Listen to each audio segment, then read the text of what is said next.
Everybody, it's Glenn, back in this video with Rick the Model Martel from Mattel's WWE Legends Series 5. Taking a closer look at the figure in the packaging, we can see some great details and accessories on him, which we'll go into as I open this packaging up.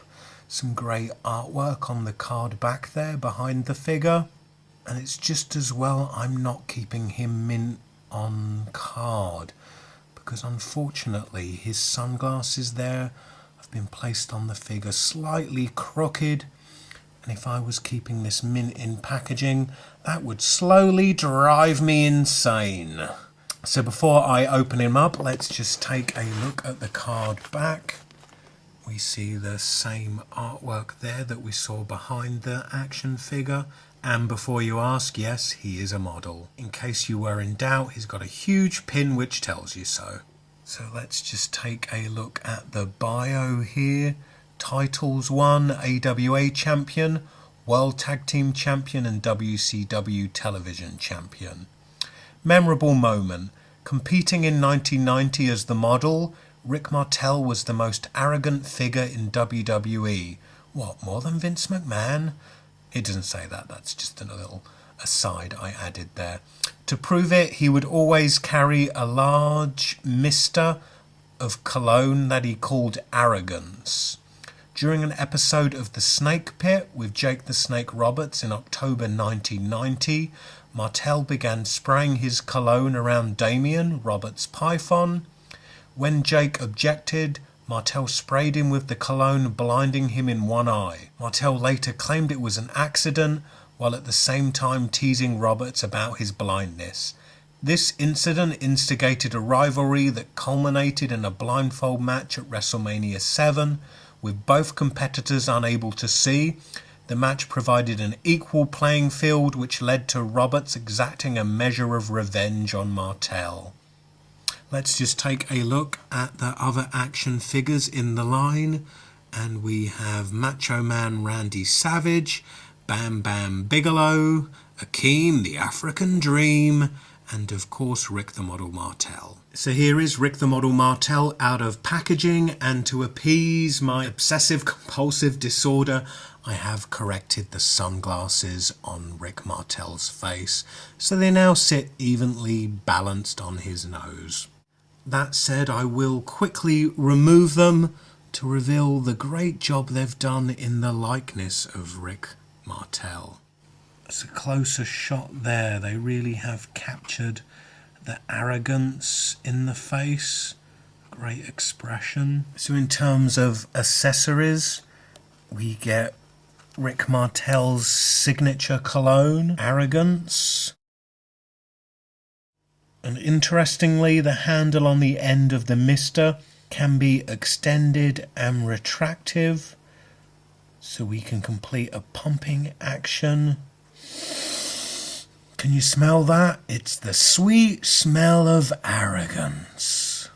Rick's "Yes, I am a model" pin badge can be removed from the jacket, and it has a patch of Velcro on the reverse side, so it can be stuck anywhere to his jacket, which is cool. Jacket is removable, so we can prepare Rick Martel for a wrestling match. And the bow tie is also removable.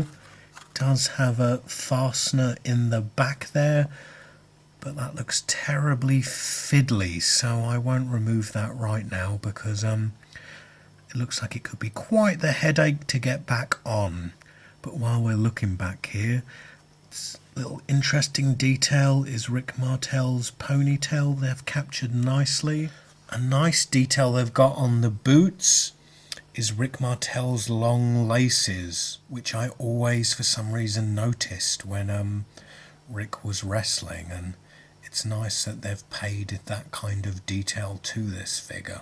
So we'll just go over the articulation. The figure has all the articulation you expect from a WWE Legends Elite articulated action figure. The head rotates 360 degrees, moves up and down. The shoulders rotate 360 degrees and move up and down. The There's a single jointed elbow. The wrists rotate and move up and down. Has a chest joint so he can move, bend down and look up. Rotates 360 degrees at the waist. Has a jointed hip with a lot of degree of motion to it. Upper thigh rotation 360 degrees. His knee pads there are holding a double jointed knee under there. Rotates at the top of the boot. The ankle does move back and front somewhat, and there's a tiny bit of pivot to the ankle too. So largely padding Mattel on the back for their Rick the Model Martel action figure, but I do have one bone to pick, and I'm not sure if the camera's picking it up too well, but the figure does have a lot of black staining on him, which I assume is from the dye in the cloth jacket. I don't know if that could be removed with some soapy water or not. A little bit of a pain, but I guess generally I will be displaying Rick the Model Martel here with the jacket on, so it won't bother me too much in the way that the crooked sunglasses in the packaging might have done. Anyway, that completes my review. Please comment, rate and subscribe, and I hope to see you in the next video. Bye.